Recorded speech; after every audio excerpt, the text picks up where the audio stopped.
Pemirsa, ketemu lagi dengan Suyanto.id dan mudah-mudahan Anda selalu sehat walafiat. Kita berbagi pengetahuan dan belajar sepanjang hayat. Kali ini narasumber kita adalah Kitar Maning Tias. Beliau adalah penggiat pendidikan, ahli pendidikan, dan kritikus luar biasa terhadap pendidikan dan juga konsultan dalam bidang perhubungan. Nah, kali ini kita akan berbicara mengenai TKA dan penjurusan di sekolah-sekolah kita. Karena sekolah-sekolah kita sudah tidak jelas ketika tidak ada penjurusan ketika masuk perguruan tinggi mengalami kesulitan untuk memilih calon-calon yang berbasis ilmu sesuai dengan fakultas dan program studinya. Kalau video ini sampai ke gadget Anda, ini adalah berkat editor channel kita, Mas Heri Teguh Wiono, EPD. Assalamualaikum warahmatullahi wabarakatuh. Kita Maneng Tias. Waalaikumsalam warahmatullahi wabarakatuh, Pak Ketua, Pak Yanto. Ya, gimana? Sehat-sehat? Kita Maneng. Alhamdulillah sehat-sehat. Semoga juga Pak Yanto. Oke, gimana? Kita kan banyak apa ya pendapat di media sosial yang simpang siur mengenai TKA penjurusan. Kita, saya kira perlu juga berkontribusi terhadap pemikiran kita mengenai TKA dan penjurusan. Mudah-mudahan didengarkan oleh otoritas pengambil kebijakan. Gimana, Mas kita Ya, ini? baik, terima kasih. Mungkin di antara pemirsa ada yang belum mengenal apa itu TKA gitu ya. Ya, Jadi oke. TKA itu tes kemampuan akademik yang diperkenalkan oleh Pak Menteri Pendidikan Dasar dan Menengah Abdul Mukti eh, mulai tahun 2025 ini. Oke. Pada tahun 2025 ini lebih fokus ke tingkat SMTA, baik SMA, MA maupun SMK gitu. Ya, Nah, oke. eh, apa tujuannya itu jelas dia sebagai kalau gini, sebelum itu kan dulu ada Ya, namanya UN, gitu ya, ujian nasional. Ujian nasional pada masa Menteri Nadiem itu dihapuskan sehingga eh, kita kebingungan ketika mau menentukan eh, jalur prestasi, gitu ya, terutama oke. pada Ya, ya, ya. Betul. penerimaan murid baru di jenjang yang lebih tinggi karena Hmm. tidak ada UN, maka kemudian jalur prestasi itu eh, me- menggunakan raport gitu. Raport ya. Hmm. Nah, nilai raport ini kan selalu menjadi perdebatan mengingat eh, bobot nilai 8 dari satu sekolah ke sekolah lain dengan sekolah lain itu berbeda-beda. Ya, betul. Hmm. Maka Pak Abdul Muti ini kemudian ingin menstandarisasi nilai akademik itu, gitu. Jadi Ya, TKA itu memang diarahkan untuk memperoleh informasi capaian akademik murid yang terstandar untuk keperluan seleksi akademik, gitu. ya. Baik di pendidikan dasar, menengah maupun tinggi, gitu. Sehingga mereka yang ingin melanjutkan pendidikan yang lebih tinggi itu dapat menggunakan nilai eh, TKA ini gitu. Saya kira ini menurut saya lebih clear karena apa? Bobotnya tentu sama. Kalau misalnya eh, murid dari suatu kota antara sekolah satu dengan sekolah lain memiliki nilai matematika 7, pasti bobotnya sama. Karena apa? Karena soal TKA-nya itu sama gitu. Dan proses penilaiannya juga sama. Sehingga nilai 7 itu tidak perlu diperdebatkan lagi gitu. Tapi kalau Ya, dengan tidak ada UN atau TKA itu dulu itu bisa diperdebatkan. iya, iya, iya, iya. Yang Karena kedua itu menjamin pemenuhan akses murid pendidikan non formal dan pendidikan informal terhadap penyelenggaraan hasil belajar. ya, Jadi oke. eh, dengan adanya TKA ini misalnya eh, murid-murid yang dari kelompok belajar itu Ya, SKB. mau masuk ke sekolah formal itu juga diakui karena apa? Memiliki nilai yang sama Ya, gitu. yang setara, Yang benar-benar setara, setara. yang Ya. setara, yang setara gitu. Jadi tidak berdasarkan persepsi atau apa, tapi memang ya ukurannya jelas gitu. Nah ini saya kira sisi positif dari eh, apa TKA gitu. Hmm. Nah kaitannya dengan pendidik apa? Ya tentu saja dengan adanya TKA ini itu akan mendorong kapasitas pendidikan dalam mengembangkan penilaian yang lebih berkualitas gitu. Ya, Jadi dan adil, guru, ya adil. Hmm. iya, jadi guru tidak bisa memberikan penilaian suka-suka saja, nggak bisa gitu. Supaya anak-anaknya bisa diterima di sekolah negeri yang lebih banyak misalnya, nggak bisa. Karena apa? Karena ya sudah terstandar eh, nilainya melalui TKA itu. Dan sebetulnya juga yang paling penting itu adalah memotivasi belajar murid gitu. Karena ketika tidak ada eh, UN atau lainnya itu ya murid merasa nggak ada beban gitu.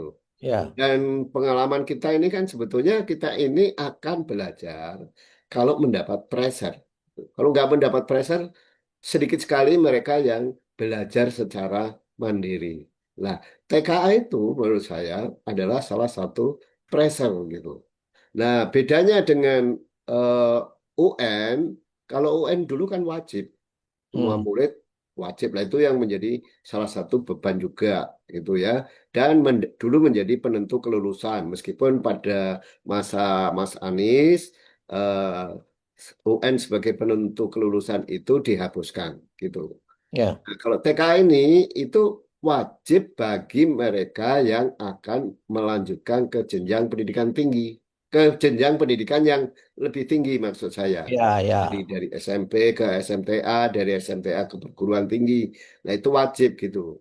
Dan itu sebetulnya saya senang sekali karena saya pernah menulis soal ujian nasional yang dulu heboh itu dengan solusi seperti ini gitu. Hmm. Jadi Ya. sebetulnya kalau saya pribadi, ya TKA ini persis yang saya harapkan dulu bahwa ya udah dibuat seperti ujian TOEFL aja saya bilang. Kalau mereka yang perlu mau melanjutkan pendidikan ke luar negeri atau untuk lulus dari perguruan tinggi dengan skor TOEFL, ya eh, wajib mengikuti tes TOEFL. Kira-kira seperti ini bayangan saya dulu dan ternyata ini yang dijalankan oleh Pak Menteri Abdul Mukti. Gitu loh. Jadi makanya kenapa kok dulu saya menolak UN keras sekarang kok mendukung TKA? Ya karena TKA yang dijalankan ini persis seperti yang saya usulkan zaman heboh soal UN dulu gitu loh.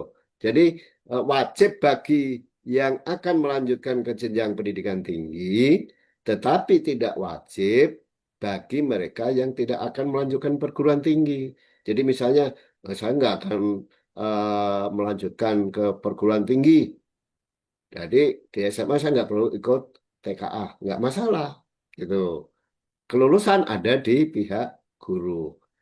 Nah, Yang itu kira-kira gambaran yang tentang yang belum TKA-nya. disampaikan kita Remang Tias adalah bahwa TKA ini juga bertujuan untuk memvalidasi nilai-nilai raport di sekolah itu. Jadi Ya, apakah ada korelasi yang positif? Karena sudah menjadi praktek yang cukup lama bahwa sekolah itu memberi hadiah nilai kepada siswa-siswa dengan harapan seperti yang dikatakan tadi, supaya ketika perguruan tinggi menjaring bibit unggul tanpa tes itu, nah, yang itu adalah dalam secara apa generik apa terminologi disebut dengan jalur prestasi itu banyak yang masuk itu. Jadi ya, zaman saya dulu jadi rektor juga terdeteksi bahwa sekolah-sekolah itu sudah karena ada skenario seperti itu di perguruan tinggi maka pada arisan nilai itu.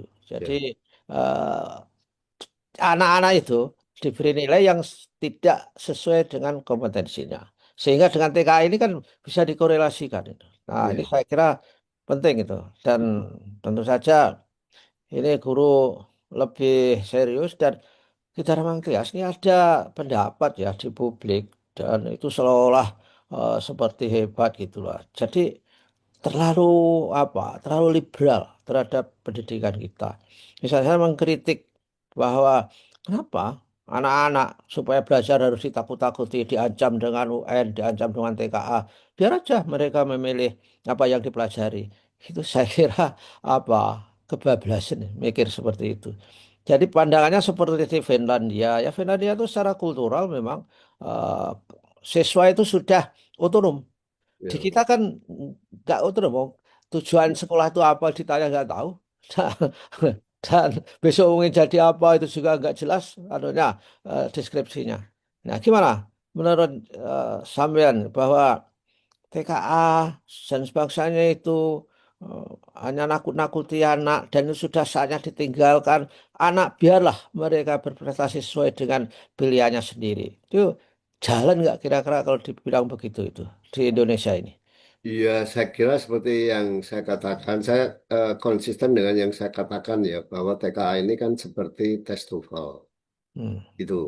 Nah, nggak ada orang yang mengikuti tes TOEFL itu merasa ditakut-takuti, Hmm. gitu.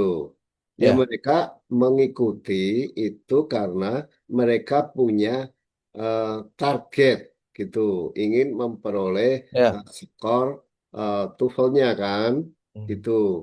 Dan kalau mereka merasa ditakut-takuti, ya mereka tentu tidak perlu ikut tes TOEFL itu. Nah, sama dengan TKA ini, nggak diwajibkan, gitu loh. Hmm. Bahwa kemudian ternyata angka partisipasinya tinggi, itu berarti murid-murid itu menyadari bahwa mereka eh, memerlukan skor ini secara objektif. Bahkan banyak juga loh yang dengan sukarela itu pengen mengikuti TKA karena ingin mengetahui kemampuan dirinya. Itu. Hmm. Selama ini kan kemampuan dirinya itu yang menilai hanya guru dan mungkin belum mereka merasa bagaimana kalau dibandingkan dengan penilaian guru di tempat lain kan nggak tahu gitu. Tetapi melalui TKA ini Ya. sebetulnya mereka memiliki media untuk mengukur kemampuan dirinya secara objektif gitu. Hmm. Itu yang saya kira perlu kita clearkan. Dan sebetulnya Pak Yanto, TKA ini jauh akan lebih eh, apa ya, lebih abdol kalau eh, nanti ada penjurusan di Ya, ya, betul. Ya. SMA gitu loh. Kenapa? Karena lalu kita mengetahui, misalnya saya mau masuk ke Fakultas Kedokteran. Hmm. Nah, kalau ada penjurusan, lalu ada TKA, saya kan bisa mengukur kemampuan. Kalau yang di titik beratkan untuk masuk ke kedokteran kan biasanya biologi, kimia gitu ya. Hmm. Saya bisa mengetahui seberapa sih kemampuan biologi saya, apa kimia saya gitu.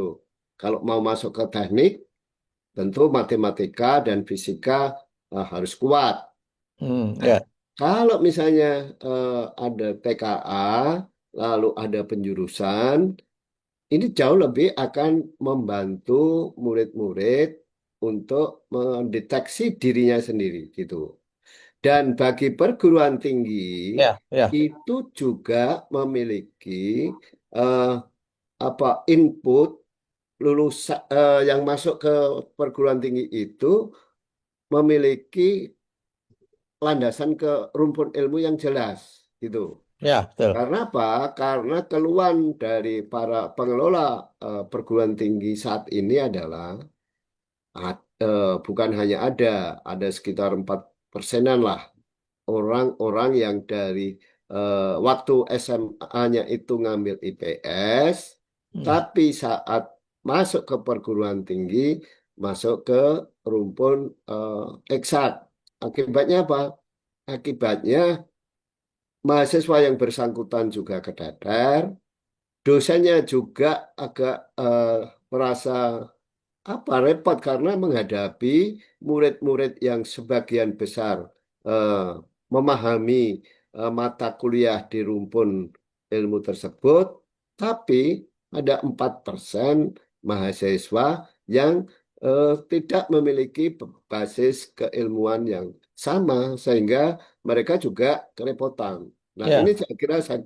persoalan yang besar yang ke depan juga harus dipecahkan oleh eh, Pak Menteri Abdul Mukti ini ya.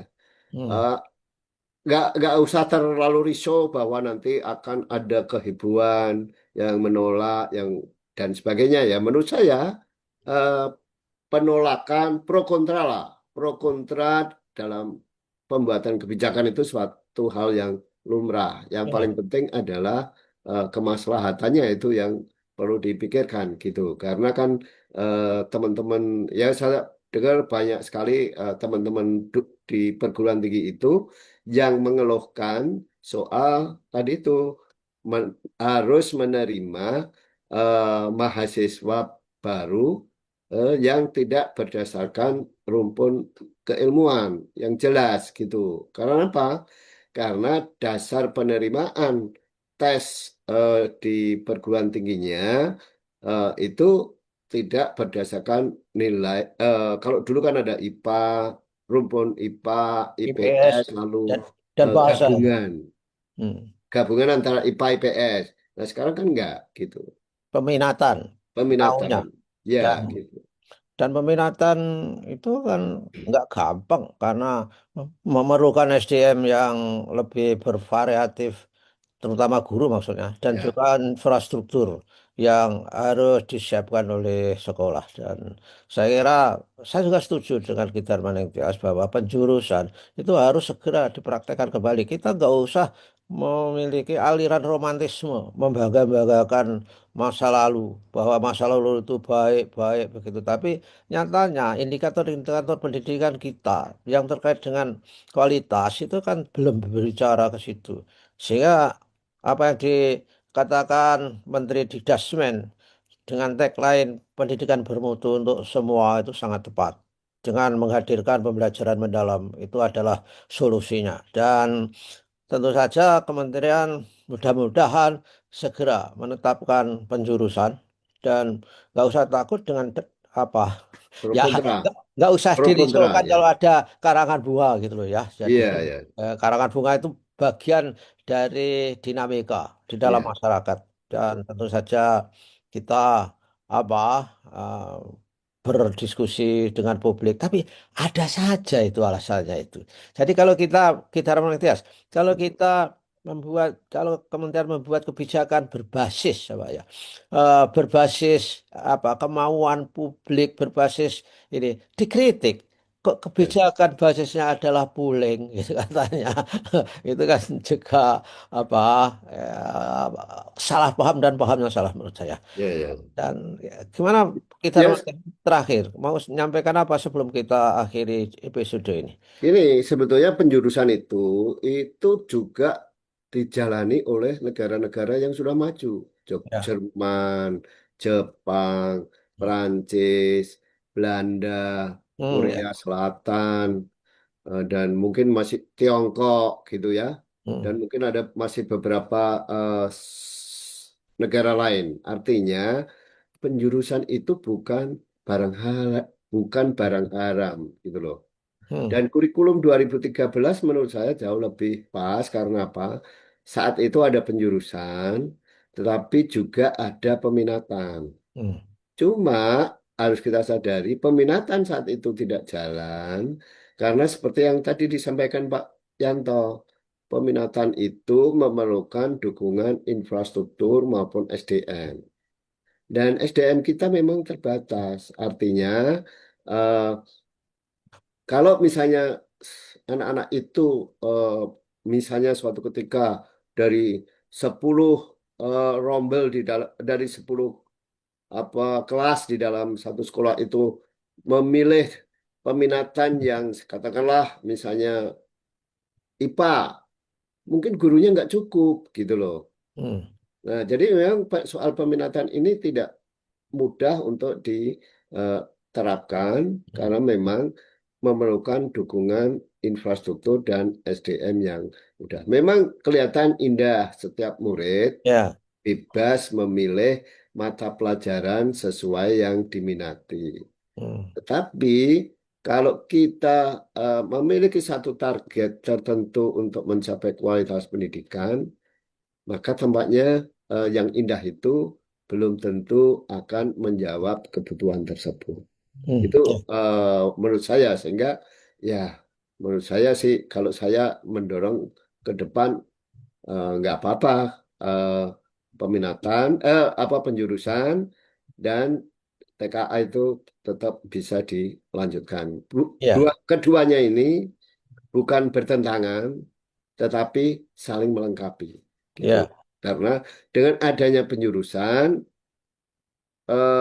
lalu ada TKA, maka kemampuan seseorang yang lulus dari SD, SMP, SMTA itu menjadi jelas. Kalau penjurusan terutama di SMTA ya, itu di SMA itu menjadi jelas. Sehingga ketika dia mau melanjutkan kuliah bidang apa, itu dia tidak ragu karena oh nilai pas saya, nilai matematika saya segini, nilai fisika saya segini. Saya mau masuk ke fakultas teknik, oh sangat memungkinkan. Nilai biologi saya 8, nilai kimia saya 8. Nah, saya bisalah masuk ke fakultas kedokteran. Kira-kira gitu loh Ya. gambarannya. Mengapa penjurusan sama TKA itu berkorelasi positif gitu atau saling menguatkan gitu. Tetapi kalau tidak ada TKA, tidak ada penjurusan, nah dasar saya mau masuk ke fakultas Ya. kedokteran apa? Dasar saya mau masuk ke fakultas teknik apa? Hmm. Gitu. Ya. Oke. Kira-kira itu Pak Yanto. Ya, oke, baiklah. Terima kasih kita Maning Tias dan para pemirsa, para guru, orang tua, dan juga netizen yang mengikuti Suyanto.id. Begitulah bincang-bincang kita mengenai TKA dan penjurusan. Kita mendorong bahwa Kementerian segera bisa merumuskan bagaimana kebijakan penjurusan dan TKA ini dilaksanakan dengan sebaik-baiknya. Tentu saja TKA harus dilaksanakan untuk nanti SMP di semester di tahun ini ya. Ya, Di SMP melihat kelemahan, melihat kekurangan yang terjadi ketika TKA baru saja dilakukan untuk sekolah SMA, SMK dan sederajat MAN yang mengikuti saya kira. Terima kasih Kitar Maningtias. Sampai ketemu lagi. ya. Wassalamualaikum warahmatullahi wabarakatuh. Waalaikumsalam warahmatullahi wabarakatuh.